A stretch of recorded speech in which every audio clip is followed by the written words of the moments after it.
إن الحمد لله نحمده ونستعينه ونستغفره ونعوذ بالله من شرور أنفسنا ومن سيئات أعمالنا من يهده الله فلا مضل له ومن يضلل فلا هادي له أشهد أن لا إله إلا الله وحده لا شريك له وأشهد أن محمدا عبده ورسوله صلى الله وسلم وبارك عليه وعلى آله وأصحابه أجمعين.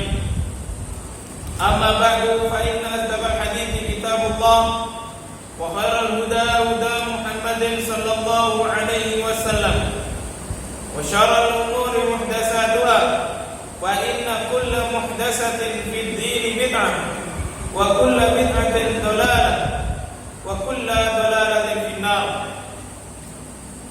Ayyuhal ikhwah rahimani wa rahimakumullah.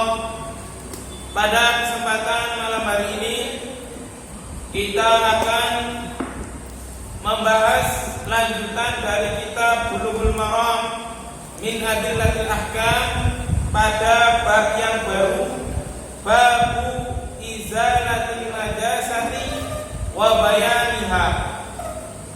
Bab tentang menghilangkan najis dan penjelasan berkaitan dengan najis. Babu izalatin najasati wa bayanuha. Di bab yang akan kita bahas ke depan berkaitan dengan tata cara menghilangkan najis. Tata cara menghilangkan najis. Nah, sebelum kita masuk pada hadis yang dibawakan oleh Al-Imam Ibnu Hajar Al-Asqalani dalam hadisnya nomor yang ke-22.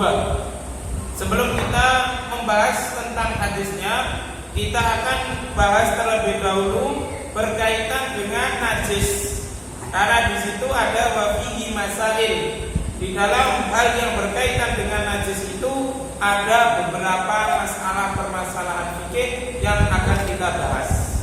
Nah, sebelum kita membahasnya, coba silakan dibaca al-aslul hadisnya.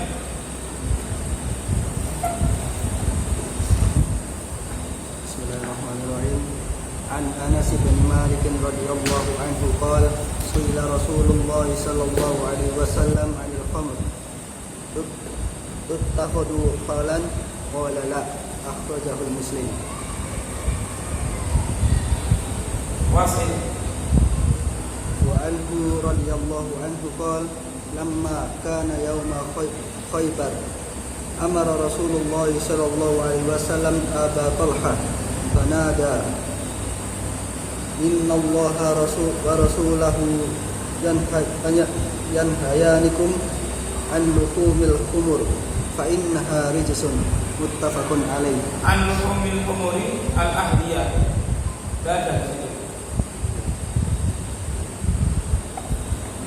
Baik, wasil. Wa an Amri bin Kharijah radhiyallahu anhu qala khatabana an-nabiy sallallahu alaihi wasallam bi Mina wa huwa ala rahilatihi wa lu'abuha yasilu ala katifi akhrajahu Ahmad wa Tirmidzi wa sahhahahu. Wasil. وعن عائشة رضي الله عنها قالت كان رسول الله صلى الله عليه وسلم يغسل مني ثم يخرج إلى الصلاة في ذلك الثوب وأنا أنظر إلى أثر الغسل فيه متفق عليه. ولمسلم لقد كنت أفرقه من ثوب رسول الله صلى الله عليه وسلم فركا ويصلي فيه. وفي لفظ له laqad kuntu akhudduhu yabisan bidukuri min thawbi. Baik, dan bismillahirrahmanirrahim. Yang akan kita bahas pada kesempatan kali ini adalah babu izalatin najasati wa bayanuha wa bayaniha wa fihi masail. Ada beberapa masalah yang akan kita bahas. Al-ula fi ta'rifiha. Babu izalatin najasati. Al-ula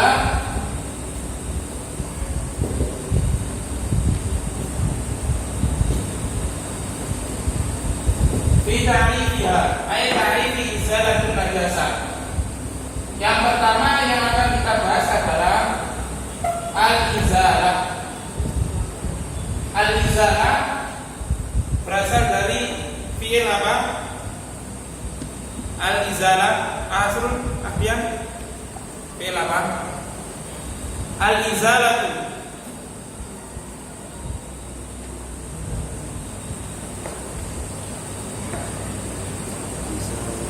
Izala yazil.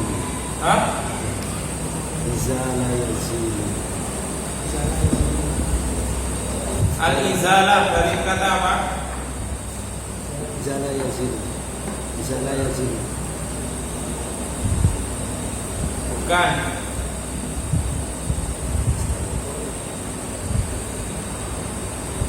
Dari kalimat apa? Lain. Izalah, al-izalah.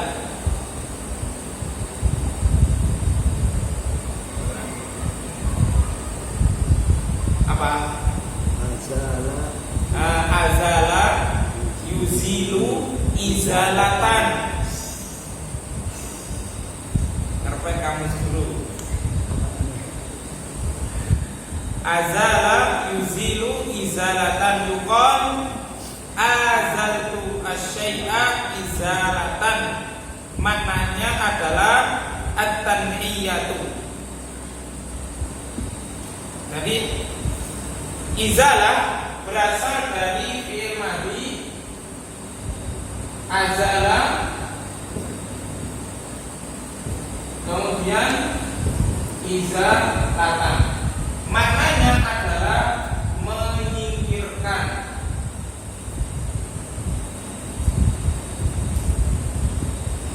Azala yuzilu izalatan. Maknanya adalah menyingkirkan.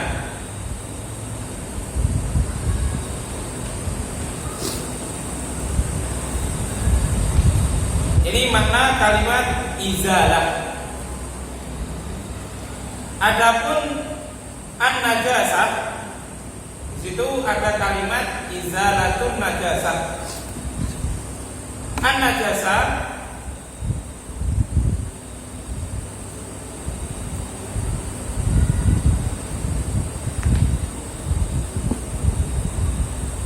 kalau najasah dari fi'il apa?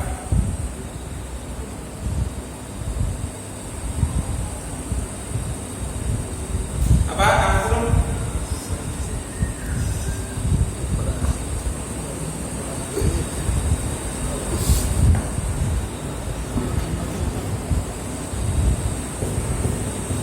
dari fi'il apa? An-najasah.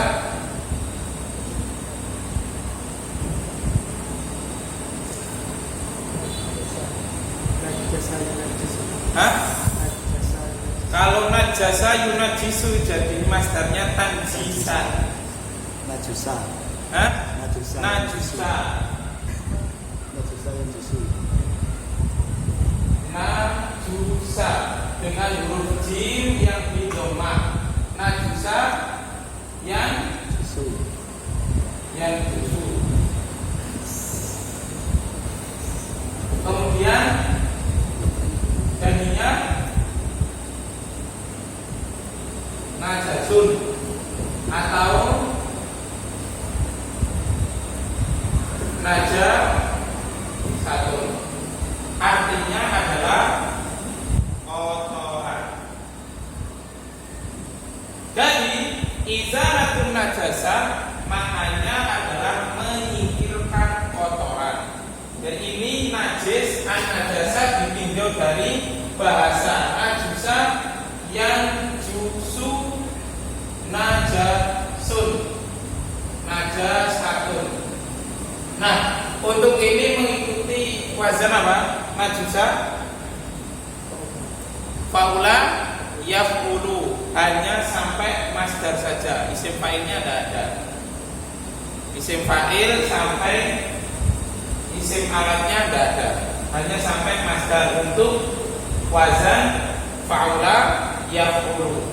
An-najasatu dari fi'il najusa yang jusu najasun au najasan najasatan, maknanya adalah kotoran. Ini secara bahasa.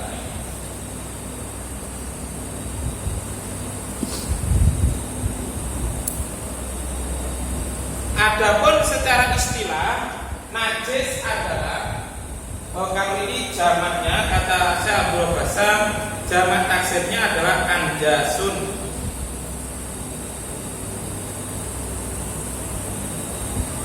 Wajahnya anjasun.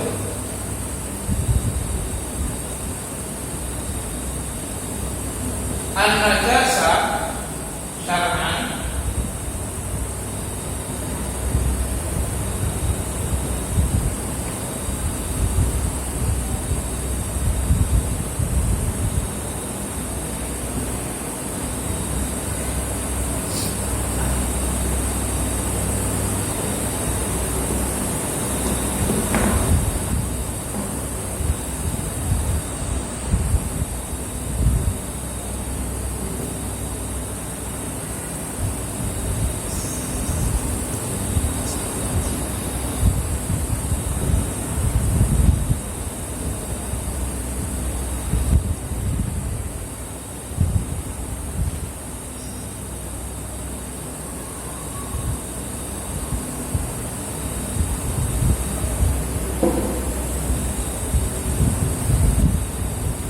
apa bacanya? Ahasul an-najasatu syar'an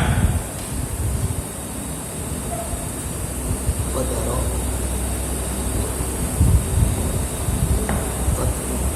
Qadru Maksusin. Yang bacanya gimana ya?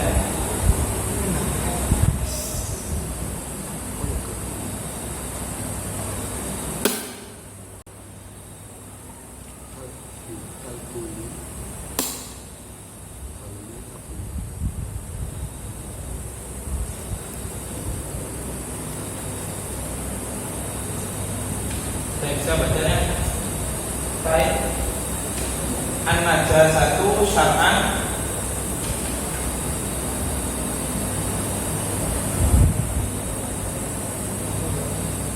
apa? Qadrun maksusun kal bauli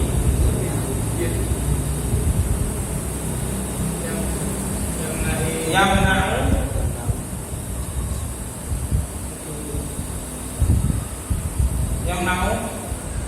jinsuhu as-salata wa nahwaha. Qadrun maksusun, kotoran khusus. Kalau tadi secara bahasa najis itu adalah kotoran, tapi tidak semua kotoran itu najis. Karena itu diistilahkan oleh ulama, najis itu adalah qadrun maksusun, kotoran khusus. Kal bauli semisal kencing, yamna'u jinsuhu as-salata wa nahwaha. Yang jenis najis khusus tadi, kotoran yang khusus tadi, bisa menghalangi seseorang melakukan sholat ketika tidak bersuci terlebih dahulu.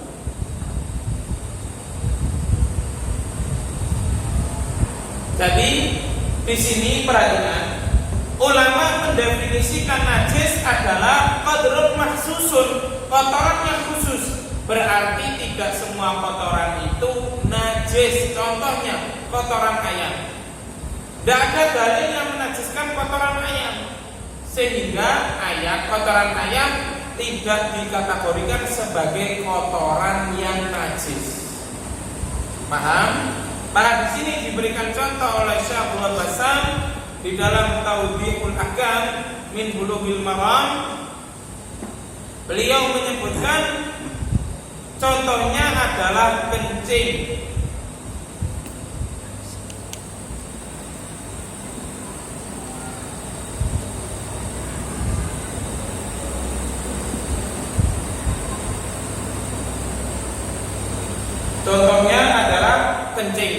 lagi, kencing itu merupakan najis. Ketika seseorang itu kencing dan dia tidak berwudu ketika akan melakukan sholat, maka kencing tersebut menghalangi dari sahnya sholat seseorang. Artinya sholatnya tidak akan dinilai pahala oleh Allah Subhanahu wa Ta'ala, kecuali dia harus berwudu terlebih dahulu. Paham? Termasuk juga di sini diberikan contoh kencing. Berarti ketika kencing tersebut, air seni tersebut terkena baju, maka harus dibersihkan. Atau terkena benda apapun, semisal terkena tangan kita atau terkena kaki kita, maka statusnya adalah benda tersebut najis yang mengena kepada badan atau anggota badan atau pakaian kita, sehingga mengharuskan untuk dibersihkan. Paham sampai sini? Jadi yang dimaksud dengan najis adalah qadrun mahsusun, kotoran yang khusus. Tidak semua kotoran itu najis.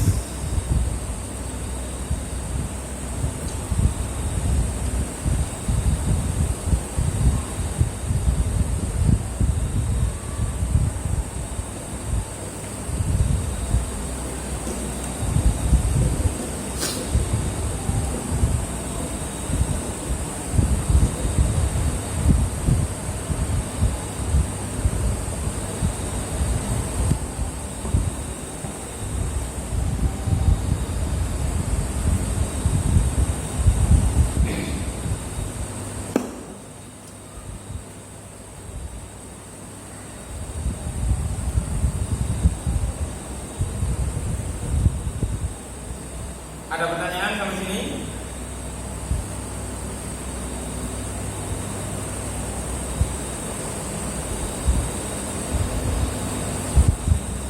Kemudian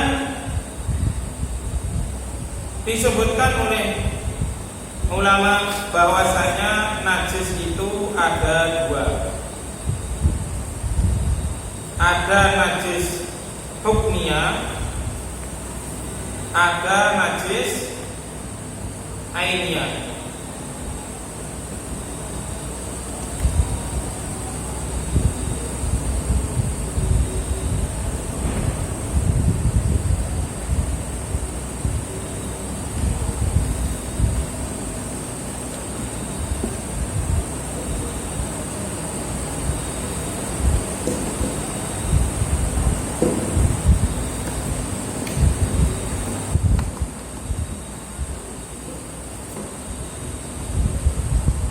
Najis hukmiyah dan najis ainiyah. Adapun najis hukmiyah adalah sesuatu yang najis yang mengena kepada tempat yang suci.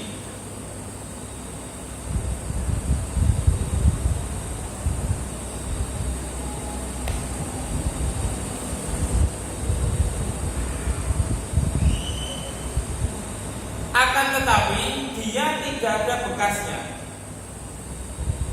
Tidak ada bekasnya. Misalkan ketika ada seseorang yang lewat di sebuah jalan, yang jalan itu ternyata ada air selokan yang sedang meluap, air ceperen yang sedang meluap. Kemudian dia lewat dengan pakai sepeda motor dengan kecepatan yang tinggi misalkan. Kemudian pasti air selokan tadi yang bau tadi nyiprat ke celananya atau ke bajunya. Nah, ini kan berarti dia terkena najis secara hukmiyah. Tidak ada, nampaknya tidak ada, tidak nampak, tapi dia yakin bahwasanya memang kecipratan, terkena cipratan dari air tadi. Ini namanya najis hukmiyah. Dia tidak kelihatan. Tidak kelihatan ada bekas najisnya, tapi dia memang tahu bahwasanya air yang kotor tadi, air selokan yang bau tadi mengena kepada pakaiannya atau celananya. Maka untuk kasus seperti ini cukup dengan mengguyurkan air ke dalam tempat atau ke badan atau kepada pakaian yang terkena najis tadi.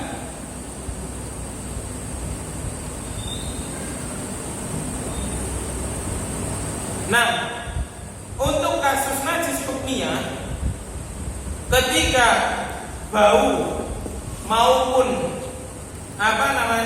rasanya itu sudah tidak ada, maka sudah hilang, maka sudah tidak dihubungi pakaian tadi kena najis. Paham ya? Jadi tadi misalkan kita itu lewat di jalan yang selokannya itu meluap, kemudian kita terkena percikan dari air tadi. Nah, kalau air yang nyiprat di pakaian kita itu tidak ada bau maupun rasanya, artinya bau najis dan rasa kenajisannya itu, maka sudah dikategorikan suci.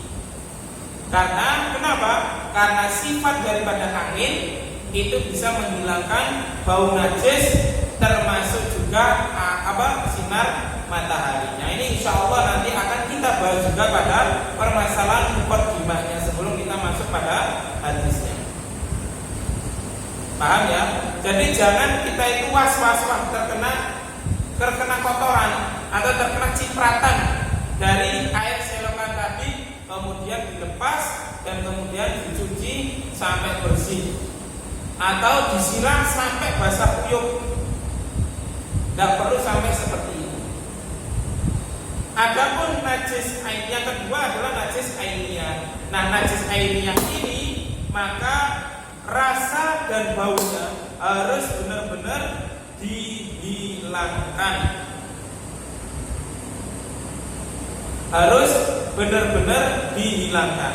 Adapun ketika masih tampak warnanya, misalkan contoh air kencing, misalkan ya, ada anak kecil yang ngompol, dia sudah tidak makan nasi lagi, berarti kategorinya najis apa?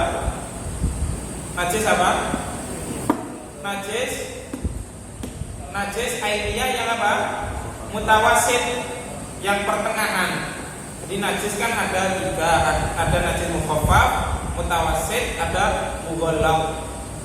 Nah, kalau najis mutawasid, misalkan anak bayi yang dia itu sudah makan apapun, tidak hanya makan nasi saja, kemudian dia itu ngompol di sarung atau di pakaian, kalau bau maupun rasanya itu sudah hilang, maka sudah dikategorikan suci meskipun masih ada bekasnya.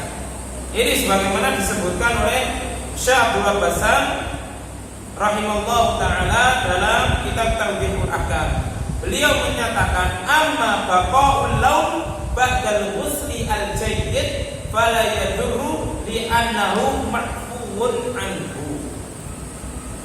Ketika adapun kata beliau amma baqa'ul lawn, adapun warna yang masih nampak di pakaian ataupun di tempat yang lain setelah dicuci bersih pakaian tadi, setelah dicuci bersih selimut tadi, misalkan fala yadurru, maka sama sekali tidak membahayakan pakaian tersebut dipakai lagi untuk sholat atau untuk ibadah. Li'an ma'fuun anhu, karena hal tersebut merupakan dimaafkan. Jadi kita tidak perlu was-was lagi. Selama bau dan rasanya sudah hilang, meskipun masih ada bekas warnanya, warna yang kekuning-kuningan karena akibat air kencing tadi, maka statusnya adalah makfuun, dimaafkan dan boleh dipakai untuk sholat. Ini perkataan Syekh Abdullah Bassam rahimallahu taala. Beliau ini adalah murid dari Syekh Abdul Rahman bin Nasir As-Sa'di rahimallahu taala. Jadi kata beliau bahasanya najis itu an-najasatu laha taratu sifatin. an-najasatu laha salatu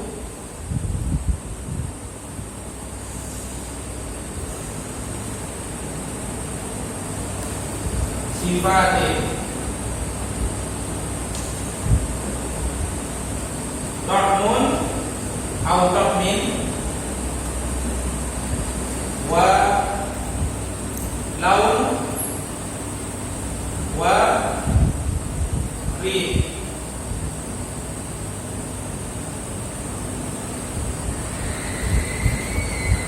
Ta'mun, launun, wa rihun. Kata beliau, amma baqa'ul laun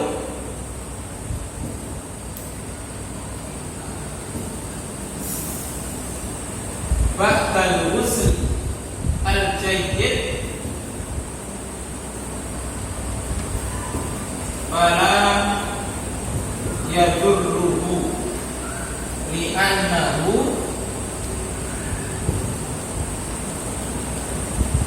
ma'fuun anhu. Ini adalah dalil yang bisa kita pakai untuk menghilangkan was-was ketika kita terkena najis. Jadi ada dua tadi yang terkadang orang itu was-was. Yang pertama kena cipratan najis. Kena cipratan najis. Najis yang saya maksud terkena cipratan najis di sini adalah najis hukmiyah. Secara hukum dia terkena najis, tapi tidak kelihatan warnanya. Tidak kelihatan warnanya. Tapi dia yakin terkena najis, seperti yang saya contohkan tadi, terkena cipratan dari air selepan yang bau. Berarti dia secara hukum terkena najis. Nah, biasanya orang itu terwas-wasi dari sini. Padahal kata Syekh Abdullah Bassam, cukup misalkan kaki kita yang terkena najis tadi, cukup kita guyur dengan air begitu saja sudah. Karena bau dan rasanya tidak ada, apalagi warnanya. Karena najis hukmiyah itu terkadang tidak bisa terdeteksi bau, warna maupun rasanya. Maka cukup dibersihkan gitu aja. Atau ketika terkena terik matahari, misalkan kita sepeda motoran, karena kita mau ke Lamongan, misalkan di tengah jalan ada air selokan yang nyiprat tadi, kemudian setibanya kita di tempat, celana kita tidak berbau, celana kita juga tidak ada bekas warna terkena najis tadi, maka sudah bisa suci. Karena sifat angin dan matahari itu bisa mensucikan najis, yang insya Allah akan kita bahas pada masail yang terakhir. Ini baru masalah yang pertama. Insya Allah ada situ masail dalam muqaddimah bab izalatun najasah. Yang kedua, biasanya orang itu terwas-wasi, dia itu tidak mau pakai pakaiannya yang terkena ompol atau yang terkena bekas air seni anaknya, hanya gara-gara masih ada warnanya. Warnanya misalkan kekuning-kuningan sehingga dia tidak mau pakai untuk sholat. Ini adalah keliru. Kenapa? Karena kata saya Abdul Basam, amma baqa'ul laun ba'dal ghusli al-jayyid fala yadurruhu li'annahu mahfuun anhu. Ketika orang tersebut sudah berusaha untuk mensuci atau menyuci pakaian yang terkena najis tadi, kencing tadi, selama bau dan rasanya sudah hilang, sudah tidak pesing lagi, meskipun masih ada bekas warna kekuning-kuningan, maka hakikatnya sudah bisa dipakai dan itu sudah menjadi suci. Ada pertanyaan sampai sini? Bisa dipahami?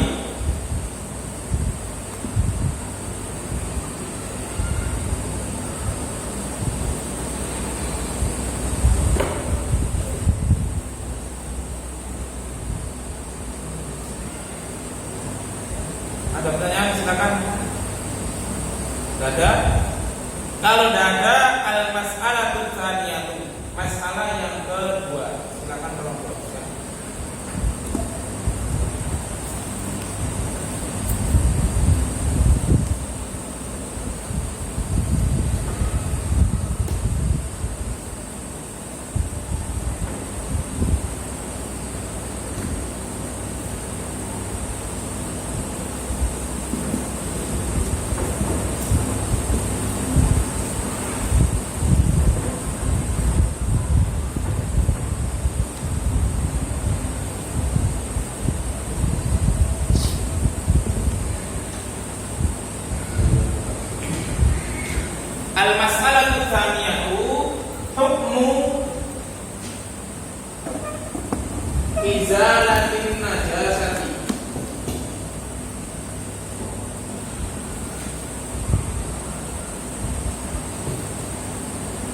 hukmu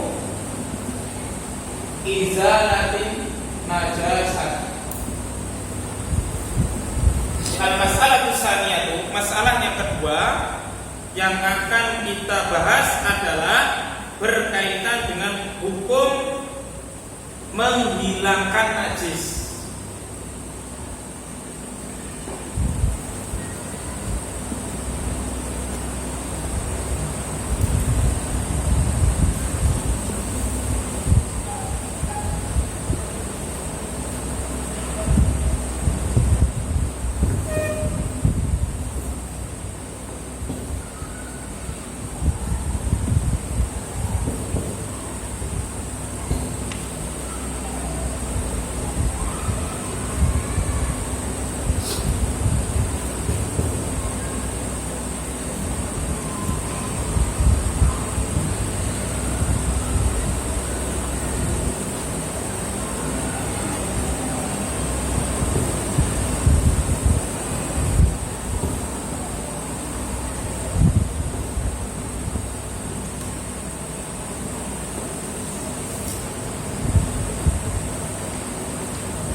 Tajibu izalatun najasati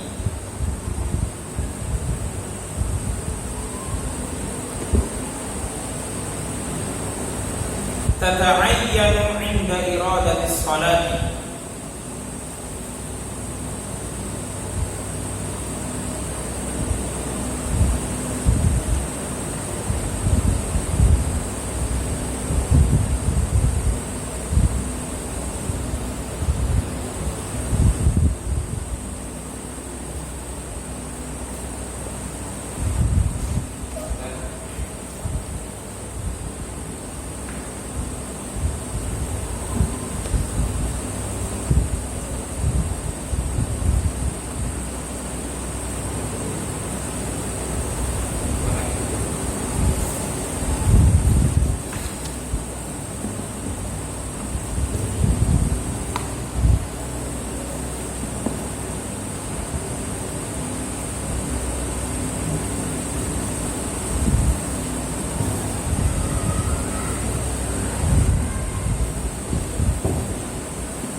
menghilangkan najis hukumnya adalah wajib ketika seorang itu mau melakukan ibadah sholat.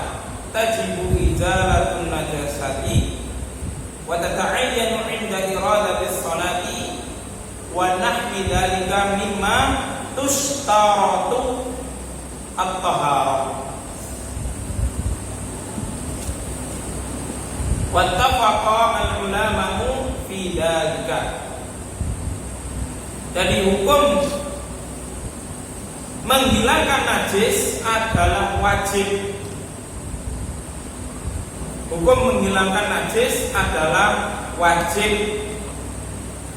Terlebih ketika seorang itu ingin melakukan sholat atau ibadah-ibadah yang mengharuskan seorang itu untuk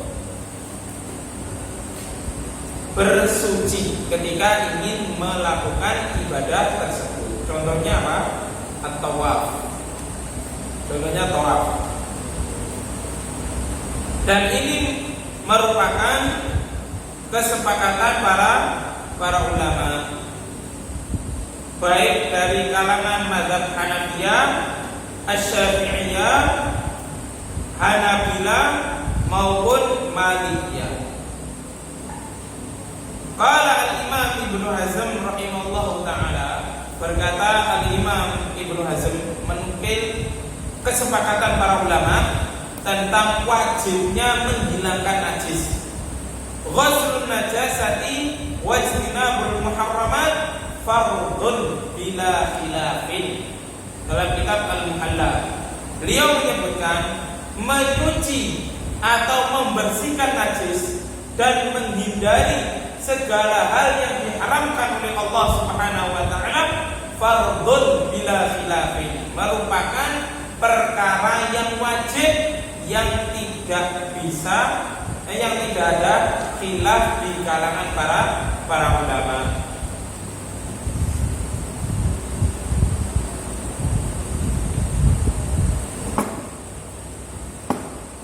Wa qala Ibnu Abdul Bar rahimallahu taala, Al-Imam Ibnu Abdul Bar rahimallahu taala mengatakan, ajma'u anna min syartis salati taharatu thiyabi wal ma'i wal badani. Dalam kitab At-Tabhid beliau menyebutkan ajma'u, para ulama telah sepakat, anna min syartis salat, tentang syarat di antara syarat sah salat adalah taharatul thiyabi, sucinya pakaian, wal ma'i, dan air yang dipakai untuk bersuci, wal badani, dan badan. Jadi Al-Imam Ibnu Abdul Bar menyebutkan adanya kesepakatan para ulama perihal wajibnya menghilangkan najis.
Ini diantara perkataan ulama perihal tentang wajibnya menghilangkan najis. Bahwasanya menghilangkan najis hukumnya adalah wajib tanpa ada perselisihan di kalangan para ulama. Sehingga ketika ada orang yang dia itu menyelisihi hal tersebut, maka dia telah menyelisih atau telah menyimpang dari kebenaran. Misalkan ketika ada orang yang berpendapat sholat jenazah tidak perlu untuk berwudu, maka ini merupakan perkataan yang keliru. Karena kata Al-Imam Ibnu Abdul Bar, ajma'u ala anna min syartis sholati taharatul thiyab wal ma' wal badan. Sholat jenazah merupakan sholat, dan kata beliau termasuk syarat sahnya sholat adalah harus suci, pakaiannya suci, air yang dipakai untuk bersuci juga harus suci, dan badannya juga harus suci. Jadi keliru ketika ada orang yang beranggapan sholat jenazah tidak perlu berwudu lagi, karena sholat jenazah itu isinya adalah hanya doa. Maka tidak perlu untuk berwudu lagi, tidak perlu berwudu meskipun orang itu berhadas. Ini adalah pendapat yang syadz, pendapat yang keliru.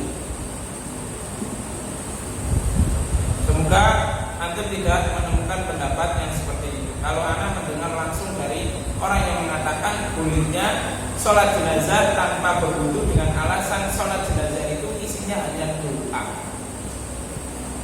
Padahal sholat 5 waktu juga semuanya adalah, kebanyakan adalah kita berdoa kepada Allah Subhanahu wa ta'ala. Memang secara bahasa sholat itu artinya adalah doa, akan tetapi di sholat jenazah pun atau di sholat-sholat yang lain itu ada tata caranya yang telah disebutkan oleh Rasulullah SAW. Jadi keliru ketika ada orang yang menganggap bahasa sholat jenazah itu tidak perlu berwudu. Ini keliru. Kalau memang berdoa secara bahasa, memang kita tidak perlu untuk berwudu. Tidak ada kesyaratan ketika kita berdoa agar berwudu terlebih dahulu, tidak ada syariatnya. Karena Rasulullah SAW sendiri, beliau itu senantiasa berzikir kepada Allah Subhanahu Wa Taala fi kulli ahyanin, di setiap keadaan beliau. Artinya baik beliau itu dalam keadaan suci maupun tidak, beliau tetap berzikir kepada Allah Subhanahu Wa Taala. Jadi kalau zikir secara umum tidak ada keharusan orang itu bersuci. Sebagaimana kata Imam Ibnu Hazm rahimahullah taala, bahkan ketika orang itu membaca Al-Qur'an atau memegang mushaf tidak disyariatkan untuk bersuci terlebih dahulu. Tapi kalau sholat jenazah, karena sholat jenazah ini adalah merupakan sholat yang tata caranya sudah disebutkan oleh Rasulullah, sehingga tidak boleh kita mendefinisikan sholat jenazah itu secara bahasa, tapi harus didefinisikan secara istilah, sehingga mengharuskan kita itu berwudu atau bersuci dari hadas ketika kita akan melakukan sholat jenazah. Mafhum kalam hadza? Alhamdulillah. Mungkin sampai sini dulu yang dapat kita sampaikan. Kurang lebihnya kita mohon maaf. Wallahu ta'ala a'lam bishawab. Uridu ila al-islah kama istata'tu wa ma taufiqi illa billah. Alaihi tawakkaltu wa ilaihi unib. Subhanakallahumma wa bihamdika asyhadu an la ilaha illa anta astaghfiruka wa atubu ilaik. Wa sallallahu ala nabiyyina Muhammadin wa ala alihi washabbihi ajmain. Wassalamu alaikum warahmatullahi wabarakatuh.